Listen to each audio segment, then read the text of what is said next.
அனைவருக்கும் வணக்கமுங்க. எங்களிடம் தரமான செக்கு தேங்காய் எண்ணெய், கடல் எண்ணெய், நல்லெண்ணெய் மற்றும் மஞ்சள் தூள் கிடைக்குங்க. முழு மஞ்சள் வேணாலும் வீடியோவில் தெரிகிற நம்பருக்கு தொடர்பு கொண்டு வாங்கிக்கலாங்க. இப்போ வாங்க வீடியோக்குள்ளே போகலாங்க. ஈரோடு மாவட்டத்தில் உள்ள அவல்பூந்துறை ஒழுங்குமுறை விற்பனை கூடத்தில் 30/5/2026 அன்னைக்கு நடந்த தேங்காய் மறைமுக ஏலத்தில் மொத்த தேங்காய் வரத்து 17,000 தேங்காய்ங்க. இதில் கருப்பு கசங்கள் போட்டு மட்டையுரிச்ச தேங்காய்ங்க.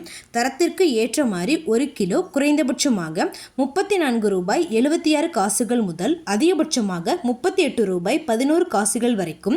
பச்சை தேங்காய்ங்க மட்டையுரிச்சது தரத்திற்கு ஏற்ற மாதிரி 1 கிலோ குறைந்தபட்சமாக ₹32.39 முதல் அதிகபட்சமாக ₹36.09 வரைக்கும். தண்ணீர் ஆடாத வறண்ட தேங்காய்ங்க தரத்திற்கு ஏற்ற மாதிரி 1 கிலோ அதிகபட்சமாக ₹43.79 வரைக்கும் மறைமுக ஏலத்தில் கொள்முதல் ஆயிருக்குங்க. இது போன்ற பல விவசாய தகவல்களுக்கு AQSE குரூப் யூடியூப் சேனலை சப்ஸ்கிரைப் பண்ணிக்கோங்க. ஃபேஸ்புக்கில் பஞ்சாயத்து டேட்டா பேஜை ஃபாலோ பண்ண மறந்துடாதீங்க. நன்றி, வணக்கம்.